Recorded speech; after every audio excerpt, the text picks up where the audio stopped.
Monsieur, bonsoir. Carrefour d'analyse, votre magazine de décryptage d'informations politiques, des nouveaux rendez-vous. Nous allons parler dans ce magazine de questions d'actualité. L'actualité, c'est d'abord la communauté internationale qui appelle la majorité et l'opposition à pouvoir conclure le plus tôt possible les pourparlers politiques, avec notamment des arrangements particuliers, avec...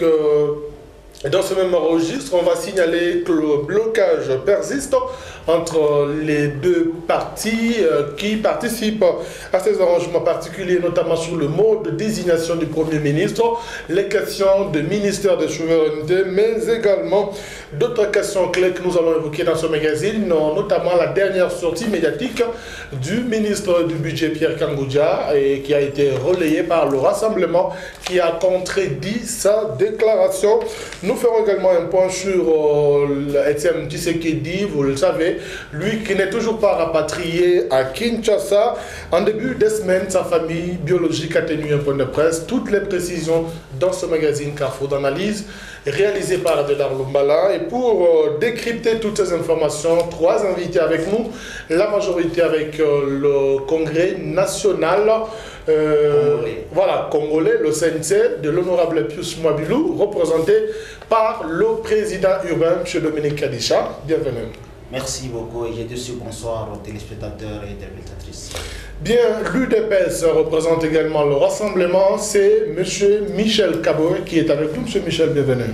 Merci beaucoup, M. le journaliste. Je salue Mme Massengo ainsi que M. Dominique.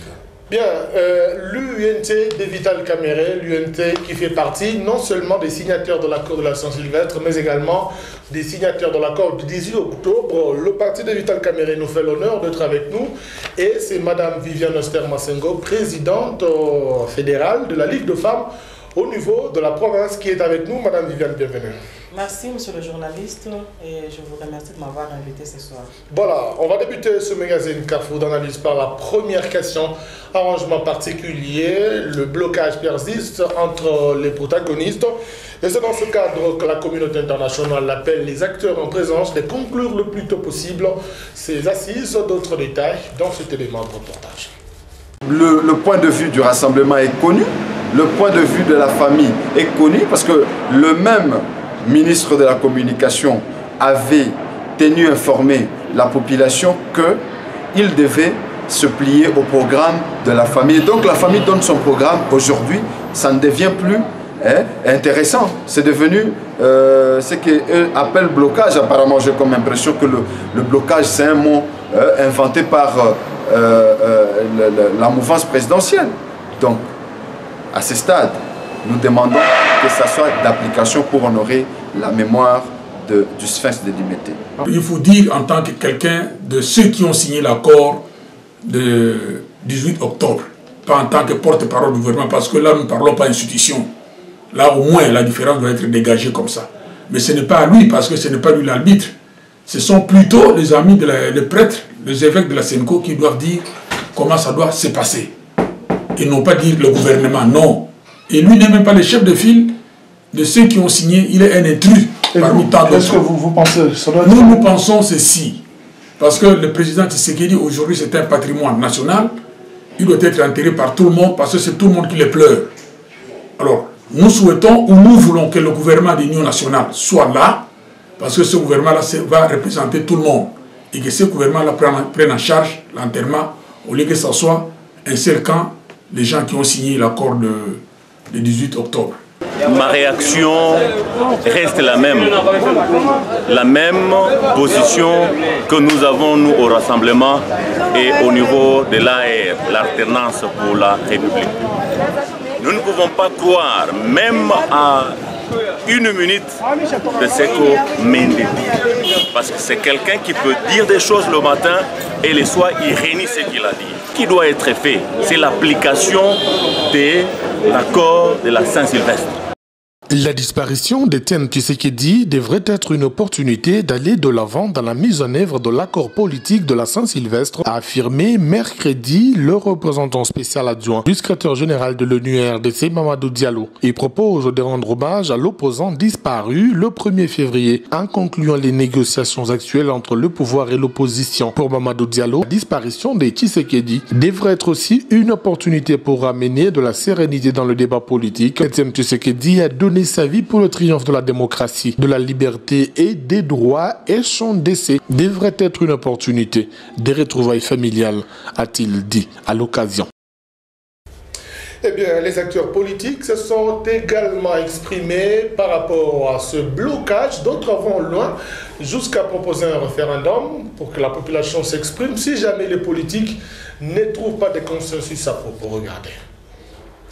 On va débuter par M. Michel Kaboué. Le blocage persiste en ce qui concerne les arrangements particuliers qui, selon vous, serait une solution idoine pour décanter la situation. Merci beaucoup, M. Jones, pour la question. Je pense que l'accord en question est douté par nos amis de la majorité. C'est le blocage en question qui est organisé par nos amis de la majorité parce que nos amis ne veulent pas au juste pour que nous puissions vraiment donc décrisper la situation politique et aller tout droit aux élections parce qu'ils savent très bien que la population ne les aime plus et ils ne peuvent plus encore entrer au pouvoir. Alors pourquoi aller et exécuter l'accord?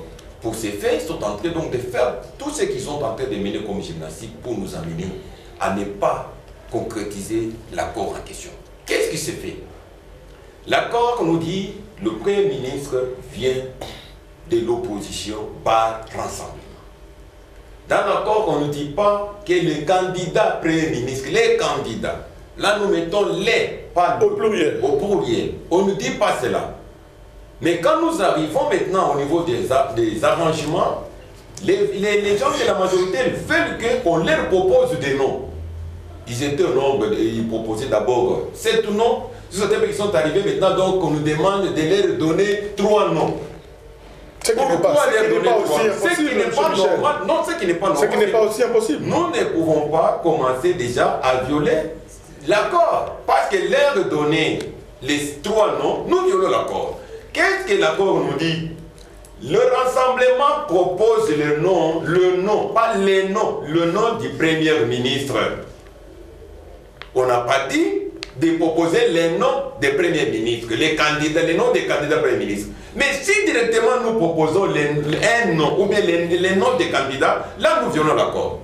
Voilà les pourquoi le rassemblement ne peut pas être déjà le premier à pouvoir trouver cet accord. Vous campez dans votre position, la majorité comme dans sa position. Mais c'est là, les signataires de l'accord 18 octobre pensent que c'est le rassemblement et la majorité qui bloque l'application de l'accord. Non, l'application de l'accord est bloquée par volontairement, pas bloquée volontairement par nos amis de la majorité. Ils sont déjà, bon, on peut les considérer aujourd'hui comme les ennemis du peuple. Parce que c'est cet accord ici qui régit M. Kabila. M. Kabila, au-delà de 19, il ne pouvait pas être ni légitime, moins encore légal. Si aujourd'hui Kabila est là comme chef de l'État, c'est parce qu'il est régi par l'accord. Et je vous informe d'ailleurs, aujourd'hui, l'Assemblée nationale vient de perdre aussi sa légitimité sur la continuité. Donc la continuité des institutions, aujourd'hui, c'est dans l'accord. C'est l'accord qui régit maintenant les institutions. Alors, respecter l'accord, c'est respecter ce qui est dit dans l'accord. D'accord, M. Michel. Nos amis ne veulent pas. On revient à vous tout à l'heure. Nous prenons la majorité. On va aussi revenir à l'UNC. Alors, M. Dominique, le blocage persiste. Vous continuez à camper sur votre position. N'est-ce pas une forme de blocage par rapport à l'application de l'accord? Merci beaucoup, monsieur le journaliste, pour la question. Ici, vous allez comprendre que mon co-débatteur de l'IDPS, il a souffert pour nous présenter ce qu'il a dit là. Mais vous allez comprendre ici que on n'impose pas au chef de l'État. Le chef de l'État a un pouvoir sacré. D'abord, nous le connaissons tous, c'est constitutionnel. Et maintenant, dans son pouvoir discrétionnaire, on On ne peut pas imposer au chef de l'État la personne à qui peut gérer la République au plus haut sommet de la République. Non, ça ne peut pas se faire. Il parle de le et de les. Mais l'accord est clair. De présenter le Premier ministre, cela veut dire quoi? Ça c'est la lettre. L'esprit c'est quoi? Il faut respecter maintenant la procédure. Il faut respecter la procédure. Tu ne peux pas mener sur une personne devant les chefs. C'est présenter autant de personnes. Nous l'avons vécu avec Palou à l'époque de Kizenga. On a eu à présenter au chef de l'État autant de candidats. L'accord ne parle pas de candidats, mais plutôt du Premier ministre de l'opposition par rassemblement. C'est ce que je vous dis. La lettre, on parle du Premier ministre. C'est ça, on ne peut pas parler des premiers ministres parce que nous aurons seulement un seul Premier ministre. Mais dans ces cas ici, nous avons notre coutume. Il faut présenter au chef de l'État. Parce que si vous lisez l'article 78, on vous dit que le chef de l'État doit consulter. Mais lorsque vous amenez une seule personne, qui dit consultation dit sondage, il va sonder une seule personne. Il faut qu'il y ait 3 personnes, 4 personnes. Comme ça, le chef de l'État, dans son pouvoir discrétionnaire, il va consulter chacun et voilà, il va voir la personne qui a un profil qu'il trouve qu'il peut gérer avec lui la République. Ce n'est pas ce que l'opposition, le rassemblement est en train de chercher à imposer au chef de l'État. Moi, je vous dis à ce point-là, nous, la majorité, nous avons accepté de céder la primature à l'opposition, mais nous demandons aussi à l'opposition, s'il veut réellement que l'histoire de concessions. Nous avons fait des concessions. Si vous lisez l'article 78, on vous parle que le Premier ministre, réellement, il devait être de la majorité. Mais nous avons cédé. Non, non. Donc c'est une forme de concession. C'est ça la concession. Faire des concessions. Oui, nous avons cédé que nos amis de l'opposition peuvent récupérer la primature, mais que le chef de l'État, dans son pouvoir discrétionnaire, puisse réellement choisir parmi les 3 candidats. Voilà. Moi, je me pose la question fâche à quoi? Parce qu'on vous dit clairement, si vous aimez réellement la République, si votre politique là, vous placez réellement l'homme au centre d'intérêt, mais choisissez 3 personnes, afin que ces 3 personnes-là, le chef de l'État, s'il veut qu'on essaie un peu de sélectionner les 3 personnes à leur place, nous pouvons le faire. Il a fait Tshisekedi, il a Moubaké, il peut prendre aussi même Kabunda Kabot. Déjà, c'est les 3. Non, non, parce que nous sentons qu'ils sont en difficulté. Ils sont en difficulté de faire cette sélection. Comme ils ne sont pas faire cette sélection-là, nous sommes mieux placés parce que souvent ici dans notre République, l'opposition ne savent pas s'organiser. Mais nous sommes mieux placés pour aider que l'opposition puisse nous aider, que les sorts puissent aller. Que les sorts puissent aller de l'avant. Donc ici, je tiens à vous signaler seulement que dès que nos camarades de gauche nous présentent au chef de l'État 3 candidats, c'est fini. 2 jours après, les chefs de l'État nomment le Premier ministre et les histoires vont aller comme ça. Madame Viviane Esther Massengo, la communauté internationale appelle l'opposition, le rassemblement particulièrement et la majorité à avancer le plus tôt possible pour conclure les accords. Votre lecture? Oui, les organisations qui sont nos partenaires, ils ont tout à fait raison pour interpeller le rassemblement et la majorité à ce qu'ils puissent mettre en pratique l'accord du 31 décembre. Ce que nous déplorons, nous, parce qu'au niveau de l'UNC, nous sommes au milieu du village, c'est-à-dire que la majorité et l'opposition, le rassemblement comprennent que nous avons déjà fait beaucoup de concessions. Il y a eu beaucoup de concessions, beaucoup de consensus. Nous avons pris beaucoup de temps pour que l'accord soit mis en place. Et ce n'était pas facile. Mais aujourd'hui, qu'ils prennent d'abord l'intérêt du peuple, qu'ils mettent à l'avance. Les 2 parties concernées. Oui, les 2 parties concernées. Qu'ils ne puissent pas regarder toujours leurs intérêts. Qu'ils puissent savoir aujourd'hui qu'il y a un peuple qui est en train d'attendre pour que l'accord du 31 puisse être mis en pratique. Ça traîne. Ça va faire bientôt 2 mois depuis que l'accord a été signé, mais jusque-là, rien n'est appliqué. La population est en train d'attendre et surtout que nous avons déjà promis au peuple congolais que les élections présidentielles, législatives, nationales et provinciales doivent être organisées cette année 2017. Alors nous ne devons pas en abuser de la confiance que le peuple est en train de mettre en nous aujourd'hui. Ce n'était pas facile d'arriver à ces concessions-là. Nous avons concédé, accepté que le président de la République, le président Kabila puisse continuer. Et c'est par rapport à l'accord. Alors il ne faudrait pas que le peuple qui lui a donné cette souveraineté-là puisse encore rester beaucoup de temps à attendre pour qu'on puisse... C'est la raison pour laquelle Vital Kamerhe, la dernière fois, il a tapé la main sur la planche pour dire que le blocage venait du rassemblement de la majorité. Effectivement, même la Senko l'a dit. La CENCO l'a dit, même les organismes internationaux l'ont dit que le problème qui bloque jusque-là, il y a les rassemblements et la CENCO. Mais c'est le journaliste avec le peuple congolais qui est en train de nous suivre ce soir, nous allons d'abord faire une petite analyse. Si nous allons du côté de la majorité, quand on a demandé de donner les profils en ce qui concerne la désignation du Premier ministre qui doit former un gouvernement d'union nationale, on n'a pas parlé d'une élection. C'est une nomination. Il faudrait qu'on puisse bien peser le mot, nous parlons français, que nous puissions savoir qu'on parle d'une nomination. Quand on parle d'une nomination, on peut donner une personne et on nomme la personne. Quand on parle d'une nomination, on peut choisir une personne. Mais il ne faudrait pas, à ce stade, imposer. Et puis que ça soit vraiment, ça devient là où tout bloque, c'est parce qu'il faudrait seulement donner 3 ou 4 personnes, pas une personne. Qui doivent être parmi les 3 ou les 4 et puis, mon ami de l'autre côté, il commence même à donner les noms des gens qui peuvent leur donner. Oui, parce qu'ils sont en difficulté. Alors, ils sont en difficulté. Moi, je me dis qu'il faudrait quand même qu'on puisse... Et puis, c'est facile. Pour l'intérêt de la nation. Pour l'intérêt de la nation, c'est facile. On peut les aider. Pourquoi ne pas concéder, dire, ok, amenez-nous la personne que vous avez désignée. Et si par exemple, au niveau du pouvoir, ils disent que non, cette personne ici, pour telle raison, pour telle autre, parce que même le rassemblement avait dit, on vous donne une personne et nous serons là pour...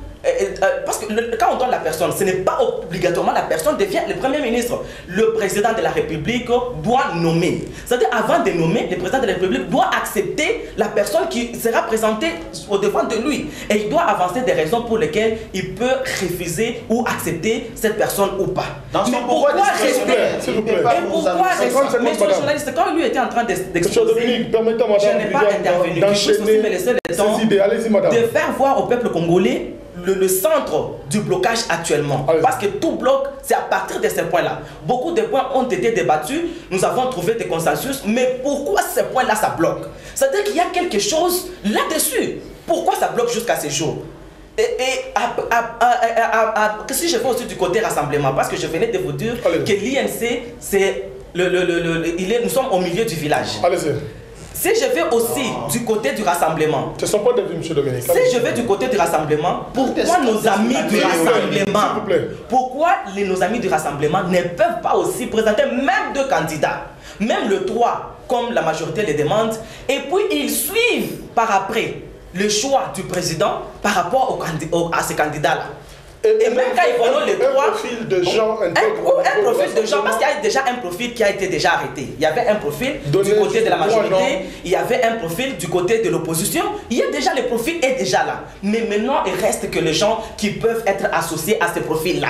C'est là où ça pose problème. Ils peuvent choisir 3 rapidement. Ils peuvent choisir aussi 3, parce que le problème ici, c'est assez qu'on puisse trouver la solution le plus tôt possible pour sortir de ce problème. Parce qu'il ne reste que cet arrangement-là particulier pour que l'accord puisse être mis en application. Pourquoi ça traîne? Beaucoup de choses ont été acceptées, il y a eu des concessions dans beaucoup de points, même les points qui étaient difficiles. Mais pourquoi ne pas accepter seulement à ces points ici qui restent, qui fait divergence, pour qu'on puisse trouver un tunnel et qu'on puisse arriver au bout? Le peuple est en train de nous regarder et le peuple est fatigué. Et aujourd'hui même, merci monsieur le journaliste, je pense que vous allez encore me donner la parole parce que je voulais déjà vous allez enchaîner. Oui. Alors, monsieur Michel, votre réaction par rapport à l'avis de madame qui pense que le blocage, comme le président Kamere l'a dit aussi de son parti, le blocage c'est les 2 partis en présence, le rassemblement et la majorité. Je pense que les téléspectateurs sont en train de nous suivre. Vous avez entendu monsieur Dominique donner des allégations ici pour dire qu'ils ont concédé. Je vous dis la franche vérité des téléspectateurs que la concession, la plus grande concession, c'est nous l'opposition qui l'avons fait.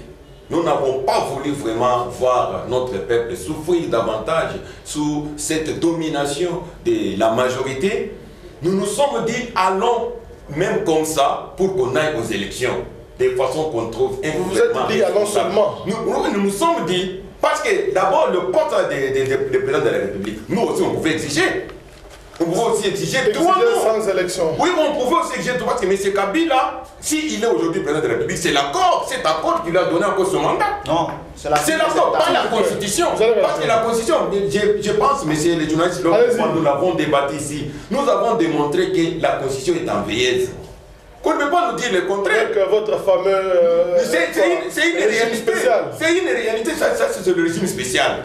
Nous on pouvait demander au niveau donc de la majorité, de nous donner 3 noms ou bien 5 noms. Nous aussi, on pouvait choisir parmi les 5 qui pouvaient faire... Vous n'avez pas le pouvoir discrétionnaire. Non, le pouvoir discrétionnaire se termine avec le mandat. Mais c'est Kabila, il n'a pas mandat. Le pouvoir qu'il a, c'est le pouvoir de concession.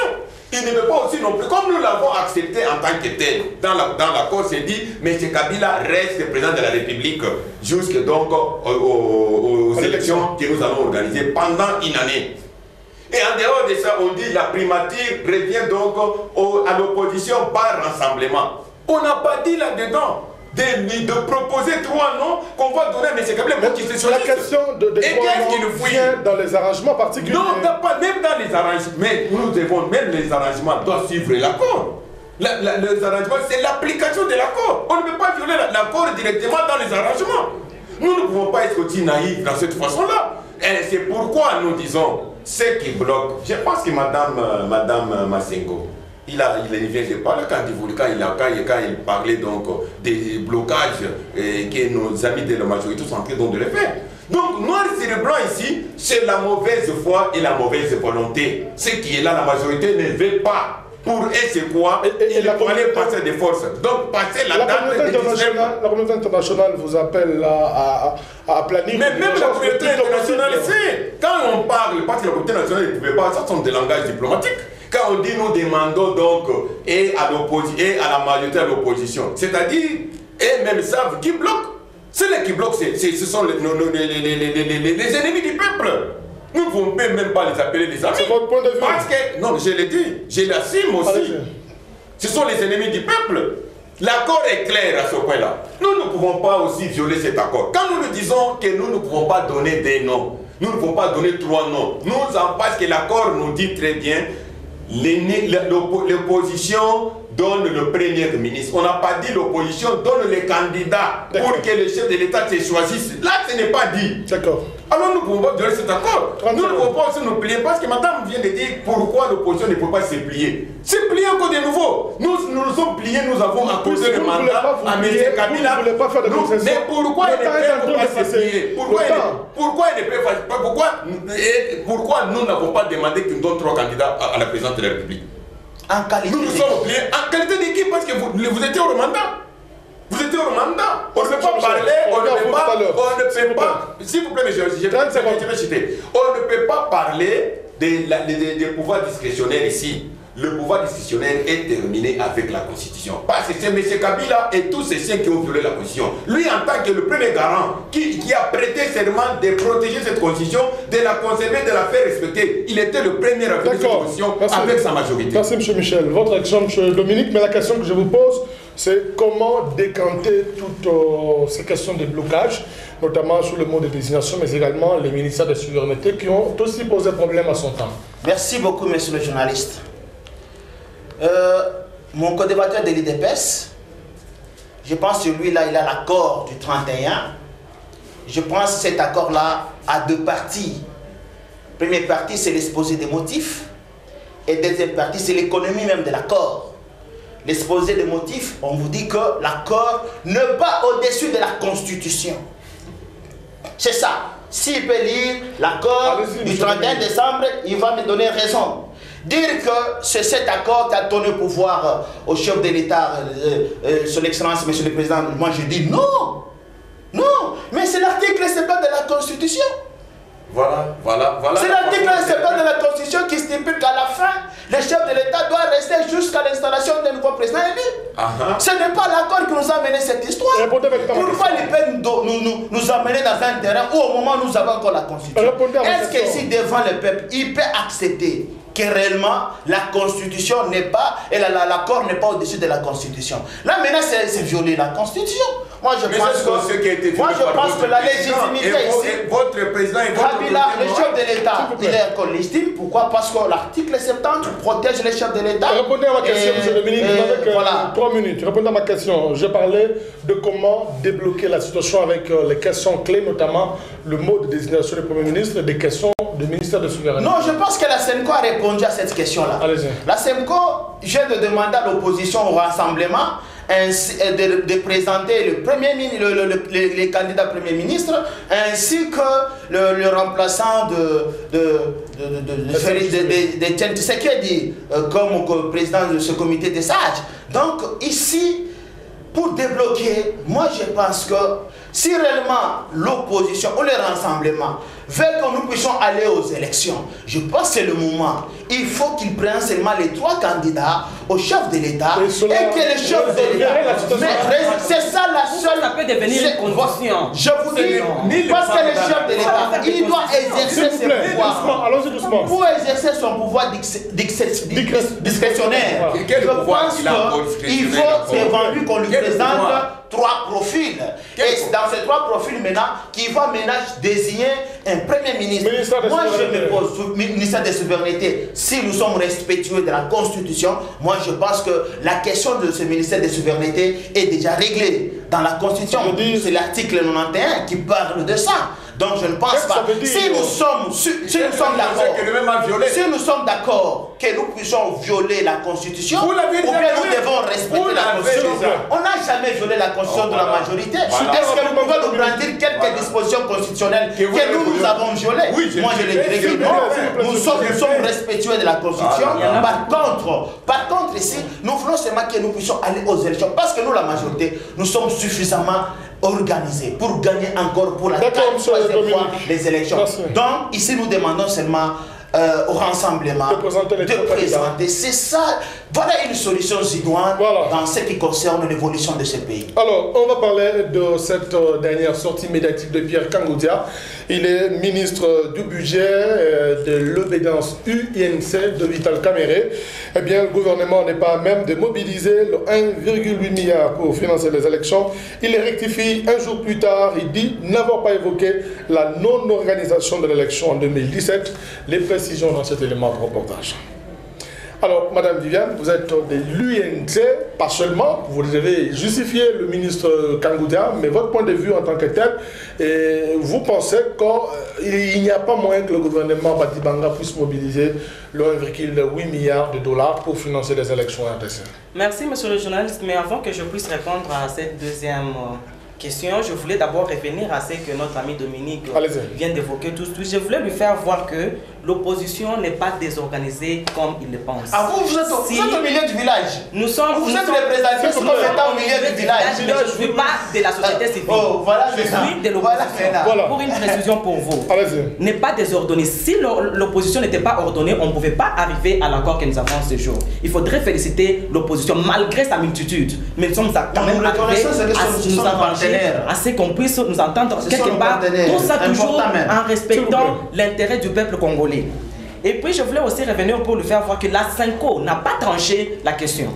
La Senko n'a pas donné une réponse. La Senko n'a fait que poser encore un problème. Parce qu'il nous a fait voir qu'il avait rencontré la majorité et les rassemblements, mais la question persiste. Jusque-là, il n'y a pas de solution. Les deux partis campent sur l'opposition. Vous devriez, sur ce plateau, nous donner des pistes de solutions au lieu de dire que la Senko avait donné la solution. Alors, monsieur le journaliste, même comme vous ne m'avez pas posé cette question-là, moi je proposerais que la communauté internationale, comme elle vient de s'ingérer dans ces problèmes, qu'elle puisse aider la médiation qui est la Senko à trouver une solution. Ou soit on impose quelque chose. Là, vous demandez encore un troisième dialogue. Oui, vous demandez encore un troisième dialogue. Le point que l'opposition est mal organisée, ils ont peur qu'on puisse aller aux élections. Qu'on doit imposer une solution qu'on doit imposer et à la majorité et au rassemblement pour que nous puissions évoluer, parce qu'on ne peut pas s'éterniser sur cette point-là. Alors, pour revenir à la question que vous avez posée, vous venez de poser par rapport au ministre du budget, je voulais vous faire voir que, comme il a rectifié hier, ce n'est pas qu'il a rectifié, il n'a fait qu'enlever le flou qui planait dans les têtes des Congolais. Il n'a pas dit qu'il a dit qu'il était en difficulté. Parce que l'opinion pensait que l'UNC serait en train de... Non, non, ce n'est pas l'UNC. Parce que du moment du moment que l'honorable Kangoudia se retrouve au sein du gouvernement, il est dans un gouvernement d'union nationale. C'est-à-dire tous, ils parlent maintenant le même langage. Il est arrivé... Il est maintenant de la majorité. Il n'est pas de la majorité. Vous venez de le dire, non? Non, non, s'il vous plaît. Il Ne pensez pas que nous allons rester éternellement à l'opposition. Demain, nous serons aussi à l'opposition. Et si vous allez vouloir basculer à l'opposition, vous allez basculer à l'opposition. Nous, on n'est pas là pour s'éterniser dans l'opposition. Quand on crée un parti politique, c'est pour conquérir les pouvoirs. Conquérir les pouvoirs et les conserver le plus longtemps que possible. Et c'est ça. Vous êtes avec nous. Oui, comme vous le savez, ça va. Alors, nous ne sommes pas des éternels opposants. Alors, pour renchérir ce que j'étais en train de dire, c'est-à-dire qu'il a fait voir au peuple congolais qu'il n'a pas dit que les élections ne peuvent pas se tenir durant cette année 2017 comme c'était prévu en décembre. Il a fait voir au peuple congolais, c'est juste question d'honnêteté d'un homme d'État. C'est-à-dire qu'il est arrivé là-dedans, il a vu maintenant les réalités et les contraintes auxquelles il est buté. C'est-à-dire parce qu'il est là, le temps passe, ça fait maintenant plus d'un mois, c'est depuis l'année passée qu'ils étaient là. Il doit rendre compte au peuple congolais. C'est ce qu'il a fait. Et ce qu'il a fait, et aussi ce qu'il a fait, c'est un cri d'alarme aussi. Il est en train de crier aussi, de sonner l'alerte pour faire voir qu'on ne peut pas rester à attendre décembre et dire au peuple congolais voilà que c'est impossible. Il leur dit maintenant même qu'au stade où nous sommes, les caisses de l'État, à l'état où ils étaient laissés par le gouvernement sortant, ne permettent pas d'organiser les élections. C'est dans ce sens-là. C'est-à-dire qu'il a dit ceci, si je peux répondre à ces mots, il a trouvé la casserole pas seulement vide, mais la casserole vide et puis trouée. Il a d'abord le travail de d'abord juguler les trous qu'il a trouvés, et puis le deuxième travail de remplir la casserole qui est vide. C'est ça le grand problème, monsieur le journaliste. Nous devons pas laisser le peuple congolais dans le flou. Nous devons dire la vérité au peuple congolais pour leur faire voir que... Donc la casserole était vide. La casserole était vide et même trouée. Alors il faut un grand effort, il faut travailler. Là, c'est une sonnette d'alarme. Il est en train de crier au secours. Pourtant, le gouvernement actuel devrait partir dès lors que le gouvernement d'accord de la Saint-Sylvestre est mis en place. Effectivement, ça sera l'enchaînement. Les institutions demeurent. On peut changer l'individu, mais l'institution demeure. C'est-à-dire qu'il est en train d'interpeller pour que le gouvernement... Qui viendra. Non, pas même qui viendra. Et ils seront là, ils vont travailler avec le gouvernement pour faire voir que c'est difficile. Alors qu'il faudrait que le peuple congolais ne puisse pas demain dire que non, voilà, vous n'avez pas organisé les élections, qu'ils sachent déjà le nœud du problème se trouve à quel niveau. Donc la casserole est vide. M. Michel, votre lecture par rapport à cette sortie médiatique du ministre du Budget, Pierre Kangourou? Avant d'en arriver, je pense, M. Dominique a posé... Et vous avez 3 minutes.